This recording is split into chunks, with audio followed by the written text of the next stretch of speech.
You're watching WUFT TV News. Welcome back. Although there is an ordinance in Gainesville that is supposed to dictate who has to recycle, some businesses that you would expect to comply are not, and they're not being asked to. The ordinance requires any commercial business whose recyclables make up to 15% or more of their trash to participate in recycling programs. WUFT's Ashlyn Reese joins us now live in the newsroom. Ashlyn, what did you find out when you were looking around the city to see who's recycling? Well, Marie, I stopped by Midtown to check and see if any of the bars were recycling. When employees at Cantina, Tattoo, and Copper Monkey were asked if they recycled, their employees said no. And they aren't the only bars that don't. Of all places whose recyclables may make up a large percentage of their trash, bars are often at the top of the list. But employees of 5 Midtown bars told me they don't recycle all their materials, some, not any. At Fat Daddy's and Rowdy Reptile, they only recycle their cardboard, not their cans and bottles. We attempted to in the past. It failed miserably. According to Coleman, his bars only recycle 20 to 30% of their recyclables. The lack of resources provided by, I guess the city, but they do the best they can in the space. We're not allowed to. The lack of space Coleman is referring to is because his businesses, like many others in Midtown, back up to streets, leaving little place for the bins to be placed. He also shares a plaza with many different businesses, and they only have 3 dumpsters for them to all share. There are 4 inspectors in the city, and each is assigned an area where they are expected to tell businesses if they are required to recycle. And there are financial consequences for those who don't. The first citation is for $125. Repeat violations can be up to $500 each. I pointed out to an inspector that some businesses have recycling bins but are not using them. According to Joplin, that inspector's boss, it is the responsibility of his inspectors to be proactive and seek out violations. But the inspector says he does not check businesses at the end of the night to make sure they are recycling. Joplin says he has no explanation as to why businesses who throw away up to 80% of their recyclables are not being inspected. He says the next step is to have his inspector visit this area multiple times in the next few weeks to see if these businesses do need to be recycling. According to the Waste Alternatives Manager, Alachua County creates about 1 million pounds of trash per day, with recyclables included in that mix of trash. Recyclables that are thrown away become ineligible for reuse and are sent to Union County, where they are buried. Reporting from the newsroom, Ashlyn Reese, WUFT News. Thank you, Ashlyn. Well, this weekend was a busy one in entertainment news, but if you missed anything, do not worry. Michelle Bentley is here to catch us up with all things entertainment. For Red Carpet News, we've got the Game of Thrones premiere that aired last night, but coming up, I'm going to tell you about the buzz in Beyonce's Beehive. It looks like Jay-Z now has 100 problems after his wife Beyonce released her visual novel called Lemonade over the weekend. Lemonade appears to be the story of how Jay-Z cheated on Beyonce. Beyonce references the other woman as Becky with the good hair, but fashion designer Rachel Roy outed herself with an Instagram photo in the caption, "Good hair, don't care." Lemonade was released on HBO Go, and for now, the version of the album is streaming on the service Tidal, owned by Jay-Z. The British Daily Mail website claims an exclusive scoop from a man who says he was Prince's drug dealer from 1984 to 2008. He says Prince needed painkillers all the time and would buy 40 grand worth of opioid painkillers to make it through 6 months at a time. Officially, the cause of death is unknown. Awaiting toxicology reports, NBC's Joe Fryer has more.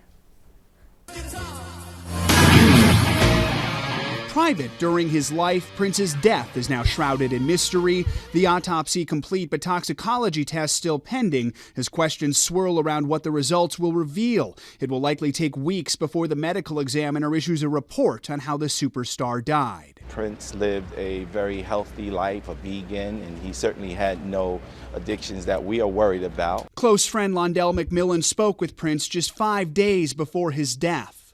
Well, he said he was doing perfect. We now understand that he was not in the best of health. However, perhaps he's in a perfect place now.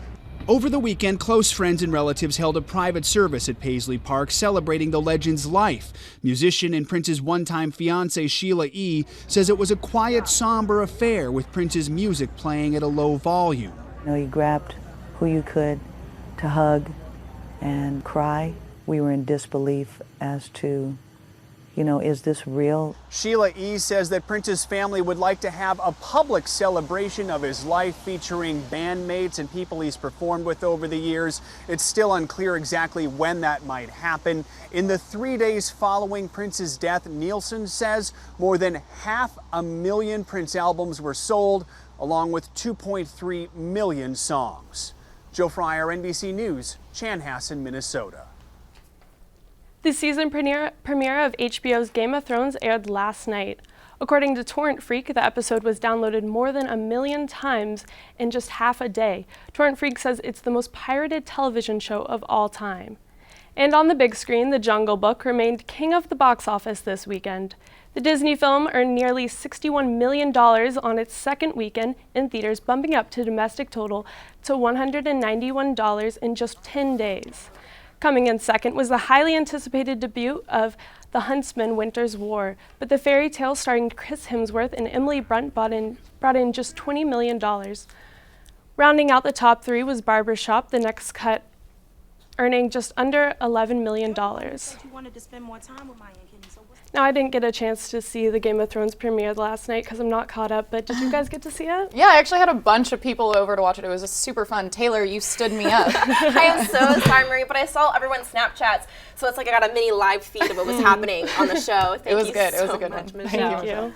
Now, if you thought temperatures today were hot, I have got some bad news for you. This is only the beginning. Yeah, I have to mentally prepare myself for bad hair days to follow because of the heat and humidity. Definitely. Amanda, temperatures this week could be breaking the 90s, correct? Yeah, that is correct, girls. It's going to be warm. We're going to, like I said earlier, we're going to be seeing an early taste of summer here in North Central Florida. Today, we hit 86 here on the University of Florida campus, and we saw lots of cumulus clouds out there develop, a few high-level clouds as well. But at the end of this time lapse, you can kind of see those sea breeze showers that I showed you earlier approaching us here on the University of Florida campus. So we could still see a shower or two make its way through us here in Gainesville, but you can see this line of showers. It's really diminishing as it makes its way further towards the east. I don't think it's going to make its way much past the I-75 corridor. This model, however, is suggesting it will make it a little bit past that. I do think that it will just continue to make its way just a little bit more towards the I-75 corridor.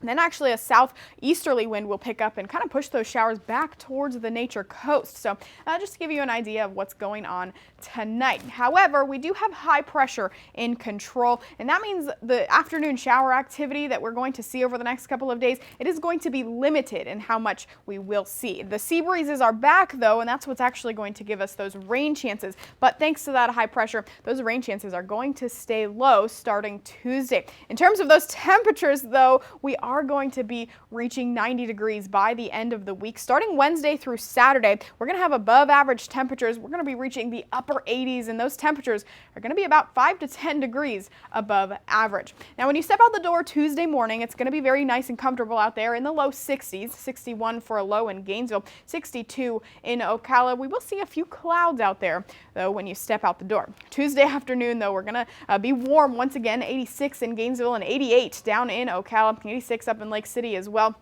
On Tuesday, we will see a mix of some sun and clouds, a light southeasterly breeze, but I'm not ruling out another round of showers developing Tuesday afternoon. This time, though, I really don't think they're going to make their way as far inland as they are this afternoon right now. I really think they're going to stay a little bit more confined to the nature coast and not quite be as widespread as they were. So you might want to keep that in mind, but I do want to go back to that future track and show you what we could experience on Wednesday, because I really think that we will see a little bit more activity happen on Wednesday, and I think those sea breezes are going to line up right along the I-75 corridor Wednesday after around 4 o'clock. Here it is right along the I-75 corridor, so you may want to have your umbrella on hand Wednesday afternoon as for your drive home. But for the rest of your 6-day, here it is once again, just a slight chance for a shower Tuesday afternoon. Wednesday afternoon, that's when we could see a few more showers make their way a little bit more inland, but check out these temperatures. 90 degrees on Friday, 90 degrees on Saturday with no chance for rain.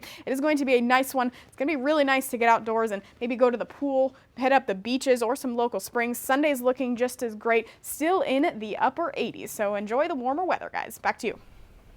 Thank you, Amanda. And we told you it was a busy weekend in entertainment, but today there's been huge news regarding two of the biggest stars in sports. Here to get you all caught up is WFT sports anchor Connor Ingalls. That's right, Tom Brady and Steph Curry both in the news today. I'll tell you why coming up. Plus, #1 Gator softball played maybe their most dramatic game of the season last night.